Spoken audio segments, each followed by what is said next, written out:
요한복음은 누가 썼습니까? 요한이 썼죠. 네, 요한이 썼어요. 너무 쉽죠. 그래서 제가 이제 친밀함이라는 주제를 가지고 이야기를 하는데 이 친밀함에는 여러 가지 우리가 나누었습니다. 임재도 있고 자유도 있고 신뢰도 있고 저는 이 사랑, 하나님의 그 사랑이 우리를 어떻게 우리 가운데 역사를 하시는가 이거를 우리가 같이 한번 나누었으면 합니다. 성경은 이제 신학은 이제 보통 이제 사복음서라고 하죠. 공관복음 그리고 이제 마태, 마가, 누가 그리고 요한복음까지 이 네 가지의 책이 이제 예수님의 공생애를 직접적으로 다루고 있습니다. 마태, 마가, 누가는 보통 AD 60년, 70년 그리고 80년도에 쓰여졌고요. 요한복음은 아주 늦게는 아니지만 좀 늦게 한 3, 40년 뒤에 90년도 후반 혹은 100년도쯤에 쓰여진 것으로 이제 기록이 되어 있어요. 요한복음은 제4복음서라고 해갖고 공관복음과 다르게 분류를 하는 이유는 뭐냐면은 공관복음에는 없는 내용들이 요한복음에는 등장합니다. 오늘 본문 말씀도 사실 그렇고요. 뭐 시작부터 달라요. 공관복음 마테마가 누가는 예수님의 족보, 아브라함의 다윗의 자손, 아담 때부터 후손, 동정녀 말에 어떤 인간에 대한 부분이 있다면 요한복음은 시작부터 태초에 말씀이 계시고 그 말씀이 육신을 입었다라고 하면서 예수님은 하나님이심을 신성을 강조하면서 시작을 합니다. 오늘 말씀에서 이제 오늘 본문 말씀도 공관복음에는 없는 요한복음에만 있는 독특한 말씀입니다. 여러분 이 공통점이 이 요한복음 플러스 마테마가 누가에서 공통적으로 들어오는 내용도 있어요. 그 중에 하나가 베드로가 예수님을 부인한 것, 3번이나 부인한 사건입니다. 베드로는 정말 열정적이에요. 예수님 사랑했어요. 주님을 위해 목숨을 바치겠다고 하면서 정말 각오까지 대단했던 사람인데 예수님 잡히시던 밤에 그 여종의 질문 하나에 무너져 버립니다. 근데 한 번 무너진 것이 아니라 3번이나 예수님을 부인했고 심지어 저주까지 했다라고 이야기를 합니다. 근데 연대기적으로 보면 예수님께서 그렇게 십자가에 돌아가시던 날 그때 이야기부터 이제 사도행전이 쓰여지고 오순절 강림까지 약 2달도 안 되는 시간이에요. 제가 아까 말씀드렸듯이 마태, 마가, 누가가 쓰여졌죠. 그러고 나서 이 누가복음 다음에 사도행전이 바로 쓰여집니다. 누가복음과 사도행전은 짧지가 않아요. 누가복음이 누가를 썼고 사도행전은 누가 썼나요? 자, 사도행전은 누가 썼나요? 누가? 감사합니다. 지난번에 바울이라고 했는데 이번에 누가라고 해주셔서 감사합니다. 목사님 덕분입니다. 지난번에 목사님이 사도행전 누가 썼나요? 예. 사도행전은 누가가 썼어요. 누가복음은 누가가 썼어요. 누가복음을 쓰고 누가가 누가복음을 쓰고 얼마 안 있다가 사도행전을 쓴 겁니다. 누가복음을 쓰고 나서 사도행전을 썼는데 이 사도행전 2장에는 엄청난 사건 하나가 등장을 해요. 무슨 사건이냐? 오순절 성령 강림 사건입니다. 이 성령 강림 사건으로 인해서 사람들이 막 표적이 나타나고 막 방언을 하니까 주변에 있던 사람들이 야 저것들 다 미쳤다, 취했다 이럽니다. 그때 한 인물이 담대하게 설교를 하죠. 누굽니까? 베드로. 베드로가 요엘서를 근거를 가지고 이렇게 말합니다. 우리는 취한 것이 아니라 성령님께서 임하셨다. 그러면서 자녀들은 예언할 것이고 청년들은 환상을 보고 아비들은 꿈을 꾸리라. 그리고 너희들이 기다리던 메시아가 바로 예수 그리스도시다. 그분이 우리를 위하여 십자가에 돌아가셨고 부활하셨다. 그러니 너희는 회개에 합당한 열매를 맺으라. 설교를 합니다. 어마어마한 설교였어요. 그러고 나니까 이제 성경에는 기록하기를 그날에만 3,000명이 주께 돌아와 회개하고 세례를 받았다고 합니다. 여러분 이 엄청난 사건, 오순절 성령 강림 사건, 이 사건에 베드로는 엄청난 설교를 할 수 있었어요. 근데 바로 2달도 안 되는 그 전에 예수님을 부인했던 경험이 있는 게 바로 베드로입니다. 만약에 마태, 마가, 누가 여기 보면요. 예수님을 분명히 부인했어요. 예수님을 저주까지 했습니다. 저주해서 여러분 예수님 욕할 수 있어요? 하나님 욕할 수 있어요? 못한단 말이에요. 저주까지 했던 베드로가 2달도 안 되는 사이에 그렇게 명설교를 할 수 있었던 거예요. 시간 순서상 보면 6월절에 예수님 돌아가시고 3일 후에 부활하시고 40일 동안 제자들과 함께 있고 그리고 10일 정도 뒤에 오순절 강림 사건이 있고 여러분 예수님을 모른다, 부인한다 그리고 예수님을 저주까지 했던 베드로가 어떻게 해서 사도행전 2장에 그렇게 명설교를 할 수 있고 제자로서 사도로서 쓰임을 받을 수 있었는지, 어떻게 어떤 사건이 베드로를 그렇게 회복시키셨는지 마태, 마가, 누가에는 기록되어 있지 않습니다. 그럼 우리는 이렇게 생각할 수 있겠죠. 아니, 마태, 마가, 누가는 AD 60, 70, 80년대에 쓰여졌을 때 이걸 보는 사람들은, 아니 이거에 쓰여지고 사도행전을 바로 보면은 와, 예수님을 배신하고 부인까지 했는데, 저주까지 했는데 2달도 안 돼서 이렇게 금방 회복이 돼? 이렇게 아이러니할 수 있을 거예요. 그렇잖아요. 심지어 자기 제자된 그 직분을 버리고 업으로 돌아갔던 사람인데 이렇게 갑자기 바뀔 수가 있는가? 사람이 갑자기 180도? 이럴 수 있을 것 같아요. 근데 이 중간 과정, 베드로가 예수님을 부인하고 나서 이 명설교를 하기까지 이 중간에 비어있는 과정을 요한복음이 AD 90년도 후반부에 요한복음을 통해서 이 비어있는 빈자리를 메꾸어 주셨습니다. 예수님을 부인하고 심히 통곡했던 베드로가, 믿음이 무너져 버려서 다시 좌절했던 베드로, 실패하여서 제자를 그거 버리고 다시 업으로 돌아갔던 베드로, 그런 베드로를 주님께서 찾아오셔서 어떻게 그를 회복시키셨는가, 그 중간 다리를 우리가 다 같이 살펴보도록 하겠습니다. 이 중간 다리에 있는 요한복음 21장 15절의 말씀입니다. 요한복음 21장 15절입니다. 처음에 시작부터 이제 예수님은 요한의 아들 시모나라고 부르십니다. 볼게요. 요한의 아들 시모나, 요한의 아들 시모나. 여러분, 요한의 아들 시몬 맞죠? 이제 요한복음 21장 15절에 요한의 아들 시모나, 시몬의 아버지는 요한이라는 것을 우리가 알 수 있어요. 근데 왜 하필 이렇게 불렀을까요? 이것은 우리는 하나님의 자녀이면서 육신을 가진 연약한 존재임을 드러내 주십니다. 여러분들도 마찬가지예요. 여기 계신 분들 다 하나님의 자녀입니다. 하나님의 아들이고 딸이지만 누군가의 아버지의 아들이고 딸이고, 우리 어머니의 아버지의 아들이고 딸입니다. 우리의 정체성의 신분은 하나님의 자녀라고 이야기를 하지만 누군가의 아들이고 누군가의 딸일 수 있는 연약한 죄인, 아무리 부정해도 죄 때문에 쉽게 넘어질 수밖에 없는 그러한 태생적인 죄인임을 드러내고 있습니다. 베드로도 마찬가지였어요. 마가복음에는 내가 주와 함께 죽을지언정 주의를 부인하지 않겠다. 누가복음에도 내가 옥에 갇혀도 죽는 데까지 가기를 각오했다. 요한복음에도 내가 주를 위하여 목숨을 버리겠습니다. 여러분, 마태복음에도 내가 주와 함께 죽을지언정 절대로 주를 부인하지 않겠다라고 호언장담했던 베드로입니다. 우리도 그렇지 않나요? 우리도 영원히 주님만 섬기겠습니다 하잖아요. 여러분들도 영원히 주님만 따르겠다고 다짐하잖아요. 그런데 핍박이 오고 고난이 와도 이 믿음을 지키겠습니다. 세상에 유혹과 시련이 와도 나는 이 믿음 흔들리지 않고 주님만을 따라가겠습니다 라고 우리도 고백을 합니다. 베드로나 우리나 별반 차이가 없어요. 하지만 베드로를 보면요, 아주 별것도 아닌 작은 일 하나에 무너지는 것을 기록하고 있습니다. 그를 무너뜨린 사람, 베드로를 무너뜨린 사람은 대단한 사람이 아니에요. 베드로를 무너뜨린 사람은 한 여종입니다. 대단한 권력가도, 대단한 군사적 지위를 가진 사람도, 재산을 많이 가진 사람도 아니었어요. 그냥 지나가던 한 여종의 질문 한마디에 그는 예수님을 모른다라고 부인을 합니다. 그게 하나가 무너지니까 도미노처럼 다른 사람들의 질문에 계속해서 무너지고 심지어 저주까지 했던 일을 우리가 볼 수 있습니다.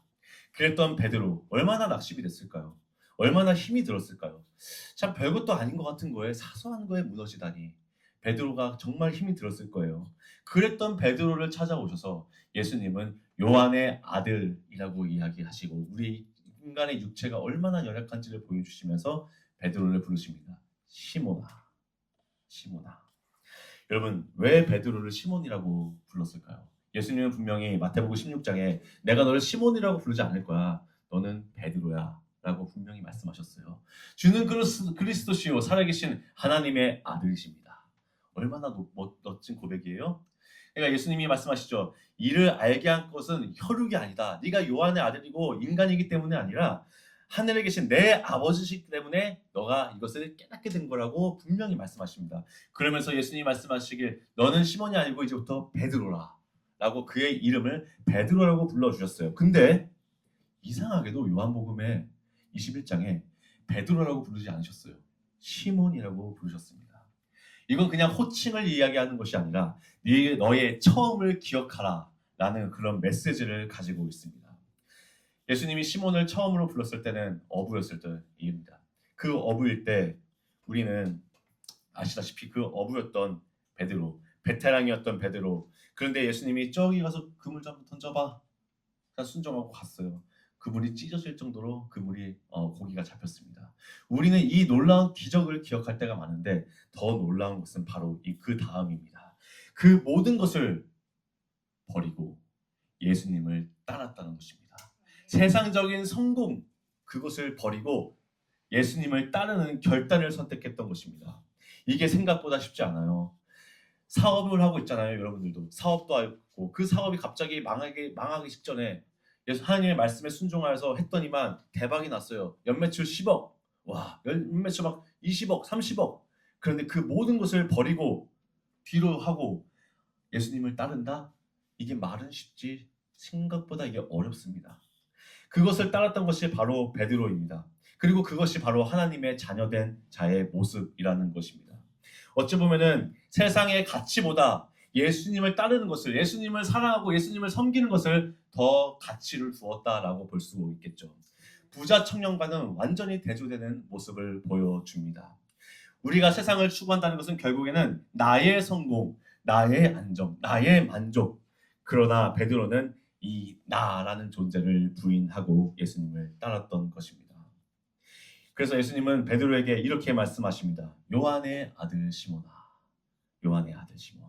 이것은 육신을 가진 연약함을 가진 죄인아, 그 모든 것을 버리고 세상을 등지고 나를 따랐던 너 시몬아 라는 메시지를 갖고 있어요. 우리에게 처음이 무엇이었는지 우리가 한번 생각을 했으면 좋겠습니다. 우리도 육신을 가진 누군가의 아들이고 누군가의 딸입니다. 그 말 속엔 연약한 육신을 가진 죄인이라는 것을 가지고 있습니다. 그럼에도 여러분은 세상의 성공과 부귀영화보다 예수님을 따르기 위해 결단했기에 지금 이 자리에 있는 것입니다. 세상에서 잘 먹고 잘 살고 싶죠. 성공하고 싶어요. 세상적인 그런 모든 것을 다 누리고 싶지만 아니요. 세상을 등지고 예수님을 따르겠다고 결단했기에 지금 이곳에서 저희가 같이 예배를 드리고 있는 것입니다. 그것이 바로 하나님의 자녀이기 때문입니다. 저와 여러분은 하나님의 자녀이기 때문에 세상을 따르는 것이 아니라 하나님을 따라가는 것입니다. 저를 한번 따라해 보시겠습니까? 처음 사랑을 기억하라. 기억하라. 예, 베드로처럼 예수님을 따랐던 그 처음에 따랐던 그 마음, 그 감격, 그 결단을 다시 예수님께서 회복시키기 위해서 베드로를 요한의 아들 시모나라고 부르십니다. 그렇게 부르시고 나서 15절에 요한의 아들 시모나, 그 다음 구절이 나옵니다. 이 사람들보다 더 나를 사랑하느냐. 아니 그냥 사랑하느냐라고 물어보면 되는데 그게 아니에요. 이 사람들보다 더라는 단어 하나가 더 있습니다. 말이 더 있어요. 왜 굳이 이 사람들보다 더라는 말을 거기다가 붙여 넣었을까요? 우리 성경 한번 보겠습니다. 요한복음 21장 2절입니다.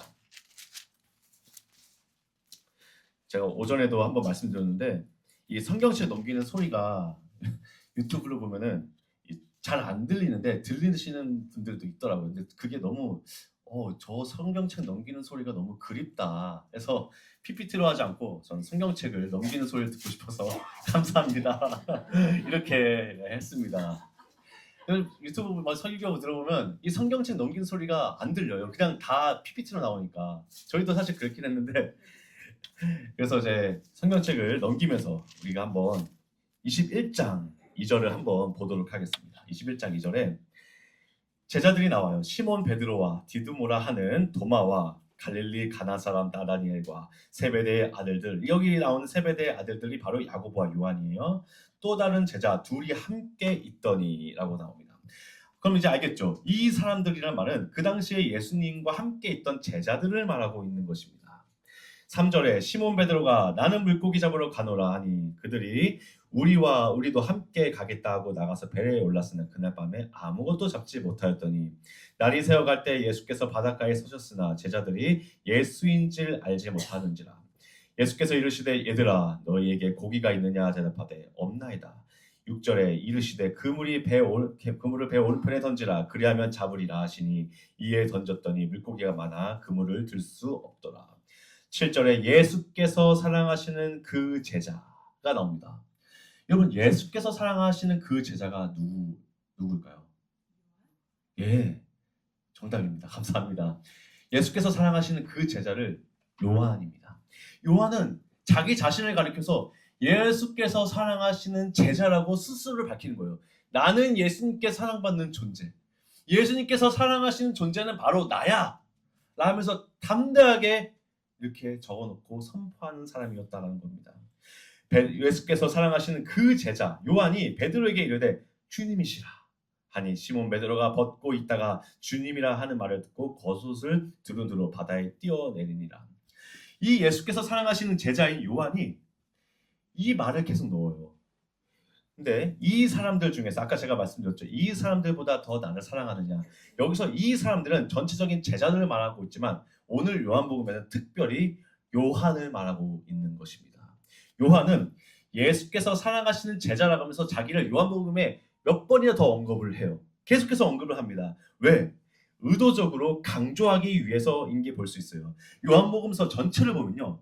이렇게 예수님께서 사랑하신 제자가 계속 나오고 예수님이 베드로에게 네가 나를 사랑하느냐라는 묻기 바로 전 21장 2절에 예수께서 사랑하는 제자가 또 나옵니다. 그러면서 자신과 베드로를 서로 대조시키는 그러한 모습들을 볼 수가 있습니다. 그러면서 요한복음 13장 우리 한번 보겠습니다. 요한복음 13장입니다.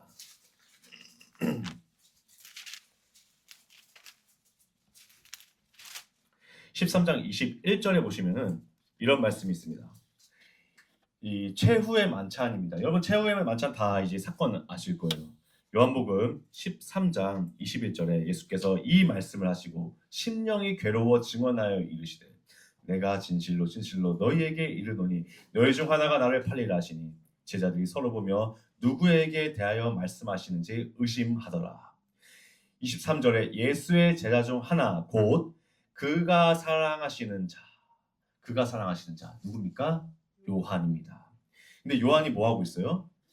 예수의 품에 의지하여 누웠는지라. 여러분 예수님의 품에 이렇게 기대고 있는 거예요. 여러분 이 부부관계도 아니고 이렇게 얼마나 친밀하면은 요한은 예수님의 품에 이렇게 의지했을까요? 예수님의 품에 참 이 요한이 예수님의 품에 다 의지하고 있는 거예요. 의지를 물론 어려서일 수도 있어요. 여러분 그 베드로와 요한의 관계는 정말 재밌고 독특합니다. 예수님이 공생의 당시에 30대 초반이죠. 근데 베드로는 예수님과 비슷한 연배예요. 그럼 요한은 몇 살이냐? 그 제자들 중에 막내 역할인 거의 10대 후반, 20대 초반의 젊은 나이에 속했던 게 바로 요한입니다. 예수님과는 요한과 띠동갑의 차이예요.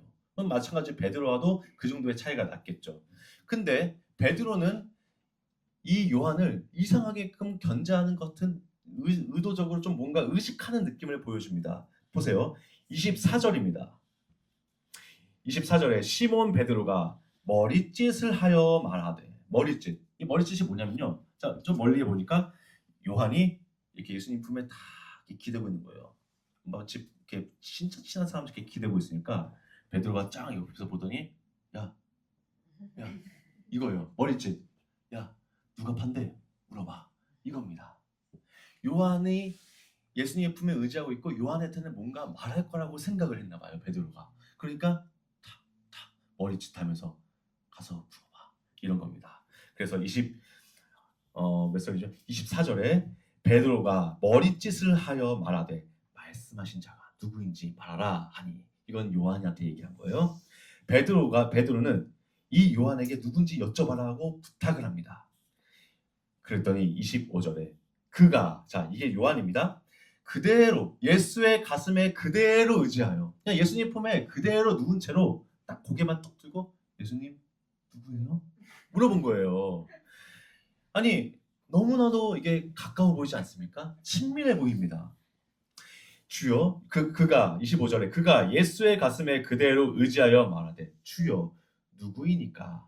26절에 예수께서 대답하시되 내가 떡 한 조각을 적셔다 주는 자가 그니라 하시고 곧 한 조각을 적셔서 가룟 시몬의 아들 유다에게 주시니 조각을 받은 후 사탄이 그 속에 들어간지라. 이에 예수께서 유다에게 이르시되 네가 하는 일을 속히 하라 하시니 28절 이 말씀을 무슨 뜻으로 하셨는지 그 앉은 자 중에 아는 자가 없고, 자, 제자들 중에 이게 아무도 몰랐어요. 여러분, 예수님이 자기를 누가 자기를 팔지, 가룟 유다가 팔았죠. 가룟 유다가 자기를 팔 거라는 것을 제자들 중에 아는 자가 없습니다. 오직 누구만 알아요? 요한만 알아요. 근데 이게 언제 밝혀졌느냐? AD 90년대에 이게 쓰여지면서 밝혀진 겁니다. 마태복음에도 없고요. 마가복음에도 없고 누가복음에도 없어요. 그럼 그동안 사람들이 이렇게 생각했겠죠. 예수님이 가룟 유다가 팔 거란 거를 제자들에게 얘기하지 않았다. 이렇게 추측할 수 있었을 거예요. 근데 알고 보니까 요한복음이 AD 90년도에 쓰여지면서 밝혀집니다. 마태, 마가, 누가복음에도 없는 이 사실, 요한복음이 쓰여지고 나서 예수님은 자기를 누가 팔지, 가룟 유다가 판 거죠. 자기를 누가 팔지를 요한한테만 알려줬던 것입니다. 그럼 사람들은 가룟 유다가 나갈 때 어떻게 생각했느냐? 29절입니다. 어떤 이들은 유다가 돈꾀를 맡았으므로 명절에 우리가 쓸 물건을 사라 하시는지 혹은 가난한 자들에게 무엇을 주라 하시는 줄로 생각하더라 라고 되어 있습니다. 사람들은 몰랐어요. 가룟 유다가 팔 거라는 것을. 그냥 뭐 누가 팝니까? 물어보고 끝났어요. 근데 요한만큼은 알았다라는 것입니다. 우리 21절 다시 한 번 더 볼게요. 우리 오늘 본문 말씀이죠. 요한복음 21장 18절입니다. 21장 18절에 베드로에게 이렇게 말하죠. 네가 나를 사랑하느냐라고 물어보고 나서 이 다음 구절입니다. 예수님께서 베드로에게 이렇게 말씀하세요. 너는 순교를 당할 거야 라고 말합니다. 그 장면이 바로 18절 19절입니다. 그래서 19절에 이 말씀을 하시면 베드로가 어떠한 죽음으로 하나님께 영광을 돌릴 것임을 가리키심이로라. 이 말씀을 하시고 베드로에게 이르시되 나를 따르라 하시니 베드로가 돌이켜 예수께서 사랑하시는 그 제자가 따르는 것을 보니 그는 만천석에서 예수의 품에 의지하여 주님을 파는 자가 누구오리까 묻던 자더라. 여러분, 베드로는 물어봤던 거예요. 이 사람, 예수님께서 사랑하신 그 제자 요한은 어떻게 됩니까? 라고 의식하는 겁니다. 의식하는 거예요. 여러분, 제가 무슨 말씀을 드리는지 좀 이해가 되시나요? 제자들은 알고 있었던 겁니다. 신앙생활에 있어서 가장 큰 가치는요, 가장 우선적으로 해야 될 가치는 예수님을 사랑하는 것이라는 걸 알았던 겁니다. 제자들은 내가 예수님을 사랑하는 것이 얼마나 대단한 것인 것을 알았던 거예요. 그들은 조금씩 더 예수님과 친밀히, 더 가까이, 더 깊은 사랑의 관계를 머무는 것을, 그 가치를 알았기 때문에 서로가 서로를 의식했던 것입니다. 우리가 이렇게 생각할 수 있겠죠. 누구는 더 사랑하고 누구는 조금 덜 사랑하고 할 수 있겠지만 그런 거 아니에요. 하나님의 사랑은 무한이에요.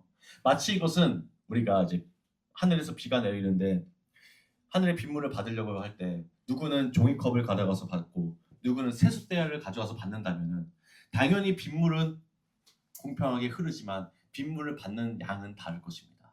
하나님의 사랑은 무한합니다. 끝이 없습니다. 그러나 그 사랑을 받고 누리는 것은 우리의 몫이에요. 우리가 예수님을 사랑하고 하나님을 사랑하는 그 마음 가운데 우리가 열정적으로 주님을 찾고 갈망하면 우리가 그 사랑을 누릴 수 있다라는 것입니다. 그래서 성경에 예수님은 천국은 침노하는 자의 것이라고 했고, 바울은 디모데후서에 경계하는 자는 법대로 경계를 해야 한다고 말합니다. 성경에서 말하는 가장 중요한 그 법칙, 규칙은 바로 이것입니다. 첫째로 마음을 다하고 뜻을 다하고 성품을 다하고 목숨을 다하여 주 너의 하나님을 사랑하라. 이것이 가장 크고 첫째 되는 계명인 것입니다. 둘째도 이와 같이 네 몸과 같이 네 이웃을 사랑하는 것. 이렇게 하나의 법칙이 있는 것입니다. 순서가 중요합니다. 순서입니다. 이것이 질서예요. 성경에서는 그 순서를 말하고 있는 것입니다. 첫째는 하나님을 사랑하는 것이고 그 다음에 이와 같이 이웃을 사랑하는 것입니다. 우리가 이제 이 본문 말씀을 보면 예수님께서 베드로에게 왔을 때 먼저 물어보신 것이 바로 이것입니다. 네가 나를 사랑하느냐? 먼저 사랑을 먼저 회복시키시고 사랑으로 다시 일으켜 세우시는 것입니다. 그 사랑으로 일으켜 세웠을 때 나오는 구절이 바로 이것입니다. 내 어린 양을 먹이라. 내 어린 양을 먹이라. 여러분, 이것이 법칙입니다. 성경의 대강령, 우리에게 말씀하신 계명, 하나님 사랑하고 이웃 사랑하는 것처럼 베드로에게도 마찬가지입니다. 사랑으로 회복시키시고 그러고 나서 내 어린 양을 먹이라고 말씀하십니다. 왜냐하면 사역이라는 것은요, 내 능력과 내 힘이 아니라 하나님의 사랑으로부터 세워지기 때문입니다. 주께서는 무너져 버렸던 베드로를 사랑으로 다시 회복시키신 후에 내 어린 양을 먹이라라고 말씀하셨어요. 어린 양. 왜 어린 양일까요? 스스로 먹을 수도 없고 길을 잃어버릴 수도 있고 위험을 피할 수도 없는 연약한 존재입니다. 베드로에게 이렇게 말씀하십니다. 너가 나를 사랑한다면 너의 가장 작은 자들을 돌봐라. 연약한 자들을 먹이고 세워라. 누구도 버리지 말고 품어라. 작은 자에게 한 것이 곧 나에게 한 것이다. 이것을 가르친 것입니다. 교회의 사명은 바로 이것을 가지고 있어야 합니다. 강한 자들만 막 세우고 능력 있는 자들만 세우는 것이 아니에요. 연약한 자들도 돌볼 줄 알아야 되고 넘어져 있는 자들을 위로할 줄 알아야 하는 것입니다. 베드로에게 말씀하신 것입니다. 사랑으로 섬길 줄 알게 만드신 것입니다. 그 사랑으로 섬기기 위해서 먼저 사랑으로 하나님과의 관계를 회복시켜 놓으셨던 것입니다. 저희 이번에 2026년 아이하나 교회가 많은 플랜을 갖고 있죠. 이번에 새롭게 교육부가 굉장히 많이 활성화가 되고 있어요. 어린 아이들을 섬기고 있습니다. 유아요, 그리고 유스, 주일학교. 비록 많진 않지만 이 아이들을 섬길 때 여기서 섬기시는 분들도 있으니까 하는 말입니다. 그리고 집에 있는 아이들도 자녀들도 키우신 분들도 마찬가지입니다. 우리가 아이를 섬기고 또 주일학교나 유스 아이들을 섬길 때 어떻게 섬겨야 할까요? 그것은 예수님께서 나를 사랑하신 것 같이 나도 그 사랑으로 어린 양들을 섬겨야 하는 것입니다. 우리 저를 한번 따라해 보시겠습니까? 주께서 나를 사랑하신 것 같이 그 사랑으로 어린 양들을 섬기겠습니다. 바로 이것입니다. 우리가 양들을 섬길 때 우리가 주께 받은 그 사랑과 은혜를 가지고 나아가는 것입니다. 근데 16절에는 다르게 이야기를 합니다. 16절은 두 번째로 베드로에게 말씀하십니다. 네가 나를 사랑하느냐 똑같이 하고 나서 내 양을 치라. 이것은 take care일 때 그냥 단순히 먹이만 주는 게 다가 아니에요. 어린 양은 먹이라고 했죠. 근데 치라. 이것은 보호하고 인도하고 관리하고 가르치고 책임을 지라는 것입니다. 양은 방향 감각이 좀 둔하다고 이야기를 해요. 눈이 안 좋다고도 이야기를 하는데 위험을 스스로 분별하지 못하는 것이 양입니다. 그래서 목자는 양을 지키고 양을 안내하고 그리고 또 잘못된 길로 갔을 때 끌어와야 하는 것이 목자입니다. 그래서 길을 잃지 않도록 도와주는 것 플러스 그리고 이제 어떠한 세상적인 유혹, 여러분 잘못된 교리, 이단, 거짓 교훈 여기로부터 우리가 서로를 양육하고 또 제자로서 우리가 세워야 한다는 것입니다. 이것은 단순히 그냥 직무를 이야기하는 것이 아니라 그 양들의 삶을 나누는 헌신을 말하고 있는 것입니다.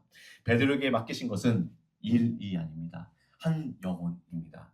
그 한 영혼을 마치 바울이 디모데에게 명령한 것처럼 제자 양육이라는 어떠한 큰 명령을 베드로에게 주신 것입니다. 그러고 나서 이어집니다. 18절에 17절에 세 번째 명령이 나오죠. 내 양을 먹이라. 이것은 15절에 나오는 어린 양이 아니에요. 내 양이라고 나옵니다. 이 양은 성숙함을 말하고 있습니다. 연약한 자뿐만 아니라 자라나은 자, 그것뿐만 아니라 장성한 분량에 이른 자, 그들 또한 마찬가지로 가르치고 끝까지 책임을 지라는 것을 말하고 있습니다. 우리가 말씀을 먹으면서 계속해서 성장하고 또 성장하고 성숙해지고 그러다 보면은 우리가 마치 정결한 신부처럼 예수님 아니면 못 사는 그러한 존재가 되어집니다. 세상과 이 모든 것은 온갖 온데간데 없고 구속한 주만 내 안에서 나타나는 것입니다. 이렇게 돼서 우리가 장성한 믿음의 분량으로 가는 것입니다. 저는 이 아이아나 교회가 정말 말씀으로 먹고 또 기도로 세워지고 공동체 안에서 서로 이렇게 자라나면서 누군가는 사명자로 누군가는 또 다른 소명을 받으면서 하나하나 교회가 성장해 나가시기를 주의 이름으로 축복합니다. 그래서 여러분들이 정말 성숙하고 믿음의 장성한 분량에 이르러서 또 다른 제자를 양육하고 또 다른 연약한 자를 돌볼 수 있는 그러한 모습들이 우리 가운데 있어지기를 소망합니다. 오늘 이제 말씀을 이제 정리하고자 합니다. 우리는 다 하나님의 자녀입니다. 아멘. 저도 그렇고요. 여러분들도 그렇고 마찬가지로 다 하나님의 자녀입니다. 죄인이었지만 우리를 자녀 삼아 주셨고 우리의 모든 죄를 용서해 주셨습니다.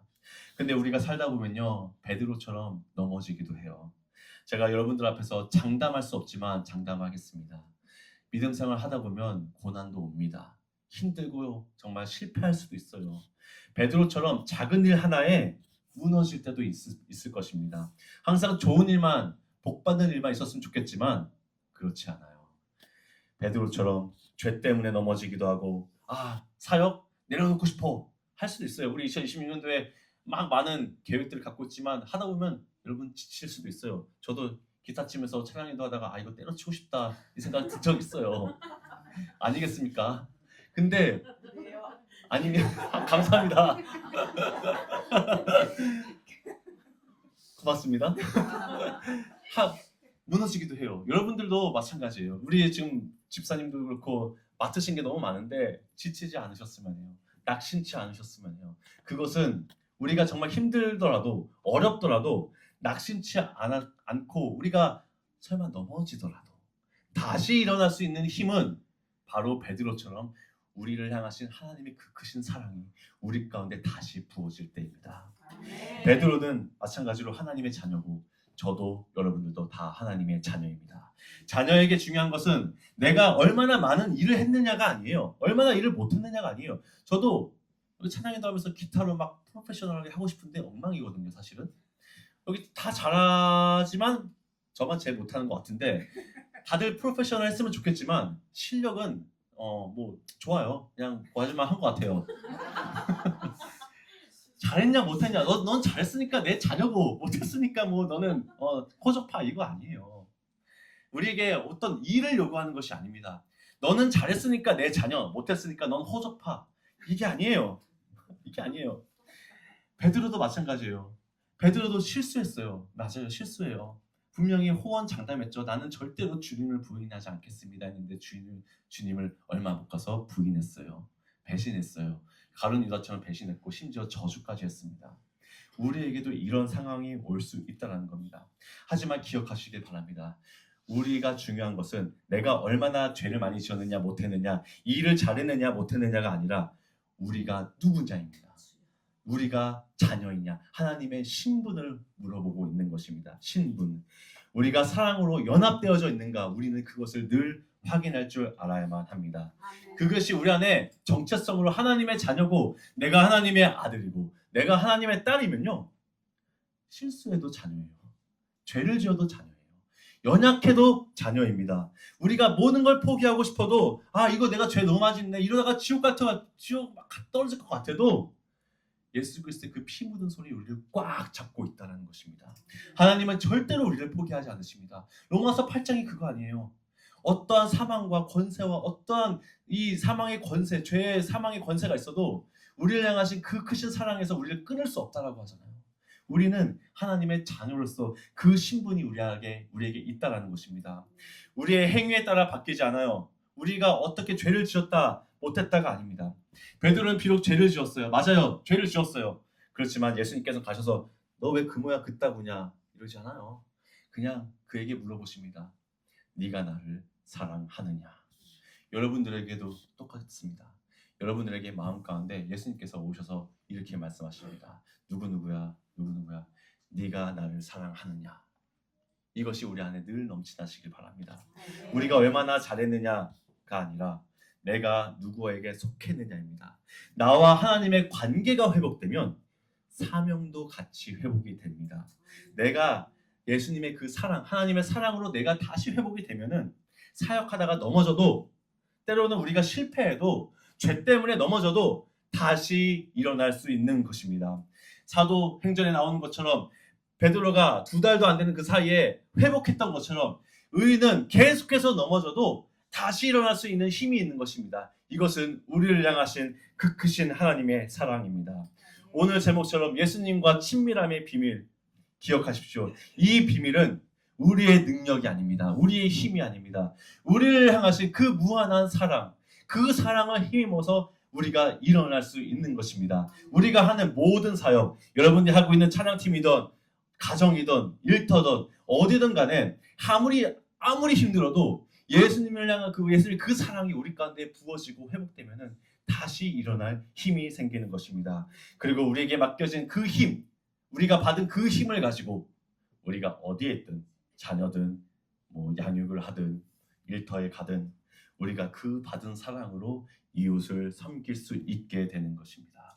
그 사랑을 붙들고 그 사랑으로 이웃을 세우며 주님의 일을 감당하시는 저와 여러분이 되시기를 주의 이름으로 축복합니다.